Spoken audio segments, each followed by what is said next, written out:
रुको, अगर मैं तुमसे कहूं कि यीशु ने खुद कहा था कि कुछ डालियां काट दी जाएंगी, तो क्या तुम विश्वास करोगे?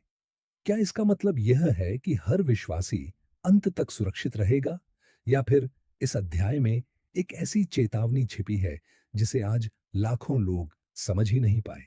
और अगर मैं कहूं कि यूहन्ना अध्याय 15 का सिर्फ एक शब्द तुम्हारी पूरी आत्मिक जिंदगी बदल सकता है, तो क्या तुम उसे जानना चाहोगे?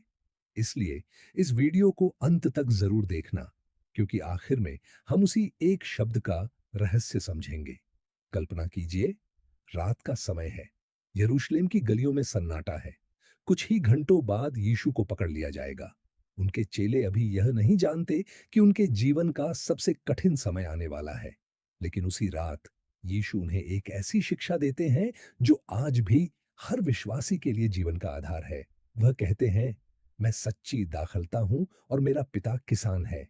पहली नजर में यह एक साधारण उदाहरण लगता है, लेकिन वास्तव में यीशु हमारे जीवन का सबसे गहरा सत्य बता रहे हैं। दाखलता यानी बेल, और हम उसकी डालियां। क्या आपने कभी किसी सूखी हुई डाली को देखा है? जब तक वह बेल से जुड़ी रहती है, उसमें जीवन रहता है। पत्ते हरे रहते हैं, फल आते हैं। लेकिन जैसे ही वह बेल से अलग होती है, धीरे धीरे सूखने लगती है।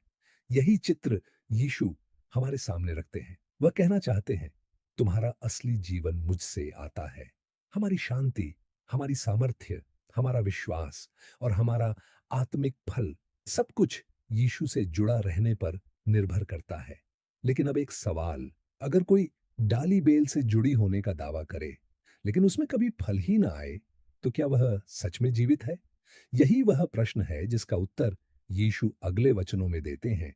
वह कहते हैं, जो डाली मुझ में है और नहीं फलती, उसे वह काट डालता है, और जो फलती है उसे वह छांटता है ताकि और अधिक फल लाए। यहाँ बहुत लोग डर जाते हैं, लेकिन पहले किसान को समझो। एक अच्छा किसान पेड़ को नुकसान पहुंचाने के लिए छटाई नहीं करता। वह सूखी टहनियां हटाता है, अनावश्यक शाखाएं काटता है, ताकि पौधा और मजबूत हो और पहले से ज्यादा फल लाए। उसी तरह कई बार हमारे जीवन में भी परमेश्वर कुछ ऐसी चीजें हटा देते हैं जिन्हें हम पकड़कर बैठे रहते हैं। कभी कोई बुरी आदत, कभी गलत संगति, कभी घमंड, कभी ऐसा रिश्ता जो हमें परमेश्वर से दूर ले जा रहा हो। उस समय दर्द होता है, लेकिन बाद में समझ आता है कि परमेश्वर हमें तोड़ नहीं रहे थे, वह हमें तैयार कर रहे थे। और शायद अगर आज तुम्हारे जीवन में भी कोई कठिन समय चल रहा है, तो क्या पता वह तुम्हें छोड़ नहीं रहे, बल्कि तुम्हें और अधिक फलवंत बना रहे हों। लेकिन कहानी यहीं खत्म नहीं होती।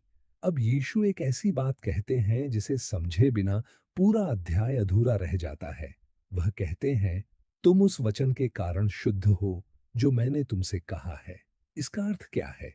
क्या केवल बाइबल सुन लेने से जीवन बदल जाता है, या यीशु कुछ और कहना चाहते हैं? यही रहस्य हम अगले भाग में समझेंगे।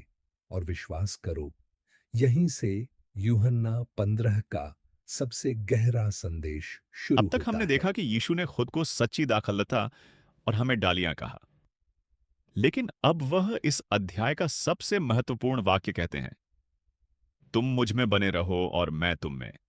जैसे डाली यदि दाखलता में बनी न रहे तो अपने आप से फल नहीं ला सकती, वैसे ही तुम भी यदि मुझ में बने न रहो तो नहीं फल सकते।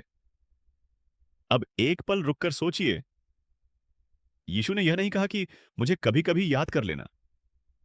उन्होंने कहा, मुझ में बने रहो। लेकिन इसका अर्थ क्या है? क्या सिर्फ रविवार को चर्च जाना? क्या सिर्फ सुबह 5 मिनट प्रार्थना कर लेना? या सिर्फ बाइबल पढ़ लेना? नहीं। यीशु में बने रहने का अर्थ है कि हमारा हर निर्णय, हर विचार और हर कदम उसकी इच्छा के अनुसार हो। जिस प्रकार एक डाली हर पल बेल से जुड़ी रहती है, वैसे ही एक विश्वासी हर दिन, हर परिस्थिति में मसीह पर निर्भर रहता है। फिर यीशु वह वचन कहते हैं जिसे हर विश्वासी को याद रखना चाहिए, मैं दाख खलाता हूं, तुम डालियां हो। जो मुझ में बना रहता है और मैं उसमें, वही बहुत फल लाता है, क्योंकि मुझसे अलग होकर तुम कुछ भी नहीं कर सकते। ध्यान दीजिए, यीशु ने यह नहीं कहा कि तुम थोड़ा कर सकते हो। उन्होंने कहा, तुम कुछ भी नहीं कर सकते। आज दुनिया हमें सिखाती है, अपने आप पर भरोसा करो, लेकिन यीशु कहते हैं, मुझ पर भरोसा करो। यही एक विश्वासी और संसार के सोचने के तरीके में सबसे बड़ा अंतर है। अब यहां एक और गंभीर चेतावनी आती है। यीशु कहते हैं, यदि कोई मुझ में बना न रहे, तो वह डाली की नाई फेंक दिया जाता है, सूख जाता है, और लोग उन्हें बटोरकर आग में झोंक देते हैं। यह सुनकर बहुत लोग डर जाते हैं, लेकिन पहले यह समझिए, यीशु यहां हमें डराने के लिए नहीं, बल्कि जगाने के लिए बोल रहे हैं। वह चाहते हैं कि कोई भी उनसे दूर न जाए। फिर अचानक यीशु इस चेतावनी के बीच एक अद्भुत प्रतिज्ञा देते हैं। यदि तुम मुझ में बने रहो और मेरी बातें तुम में बनी रहें, तो जो चाहो मांगो और वह तुम्हारे लिए हो जाएगा। क्या इसका मतलब है कि हम कुछ भी मांग लें? नई गाड़ी, बहुत पैसा, जो मन करे? नहीं। जब कोई वास्तव में यीशु में बना रहता है, तो उसकी इच्छाएं भी परमेश्वर की इच्छा के अनुसार बदलने लगती हैं, और तभी उसकी प्रार्थनाएं परमेश्वर के उद्देश्य से जुड़ जाती हैं। यही कारण है कि यीशु आगे कहते हैं, मेरे पिता की महिमा इसी से होती है कि तुम बहुत सा फल लाओ। ध्यान दो, परमेश्वर सिर्फ ये नहीं चाहते कि हम विश्वासी कहलाएं। वह चाहते हैं कि हमारे जीवन में ऐसा परिवर्तन दिखाई दे जिसे देखकर लोग परमेश्वर की महिमा करें। अब यीशु इस अध्याय को और भी गहरा बना देते हैं। वह कहते हैं, जैसा पिता ने मुझसे प्रेम रखा, वैसा ही मैंने तुमसे प्रेम रखा। मेरे प्रेम में बने रहो। जरा इस वाक्य पर रुककर सोचिए। जिस प्रेम से परमेश्वर पिता अपने पुत्र यीशु से प्रेम करते हैं, उसी प्रेम से यीशु हमसे प्रेम करते हैं। क्या आपने कभी इस बात को महसूस किया है? कई लोग सोचते हैं, मैं योग्य नहीं हूं, मुझसे बहुत गलतियां हुई हैं। लेकिन यीशु का प्रेम हमारी योग्यता पर नहीं, उनकी कृपा पर आधारित है। फिर वह कहते हैं, यदि तुम मेरी आज्ञाओं को मानोगे, तो मेरे प्रेम में बने रहोगे। यहां एक बहुत बड़ा सत्य छिपा है। सच्चा प्रेम केवल शब्दों से नहीं, आज्ञाकारिता से दिखाई देता है। और फिर यीशु बताते हैं कि उन्होंने यह सब क्यों कहा। मैंने ये बातें तुमसे इसलिए कही हैं कि मेरा आनंद तुम में बना रहे और तुम्हारा आनंद पूरा हो जाए। ध्यान दीजिए, यीशु ने यह अध्याय डर देने के लिए नहीं, बल्कि पूर्ण आनंद देने के लिए कहा। लेकिन अभी अध्याय समाप्त नहीं हुआ, क्योंकि अगले भाग में यीशु एक ऐसा वचन कहते हैं जो पूरी दुनिया की सोच बदल देता है। वह कहते हैं, मैं तुम्हें दास नहीं, मित्र कहता हूं। लेकिन एक इंसान परमेश्वर का मित्र कैसे बन सकता है? यही रहस्य हम अंतिम भाग में समझेंगे, और वहीं पूरे यूहन्ना 15 का सबसे गहरा संदेश सामने अब तक आएगा। यीशु हमें बता चुके हैं कि वो सच्ची दाखलता है और हम उनकी डालियां हैं। अब वो इस अध्याय का सबसे सुंदर संदेश देते हैं। यीशु कहते हैं, जैसा मैंने तुमसे प्रेम रखा, वैसा ही तुम भी एक दूसरे से प्रेम रखो। फिर वो कहते हैं, इससे बड़ा प्रेम किसी का नहीं कि कोई अपने मित्रों के लिए अपना प्राण दे। कुछ ही घंटों बाद यीशु ने इस वचन को क्रूस पर पूरा करके दिखाया।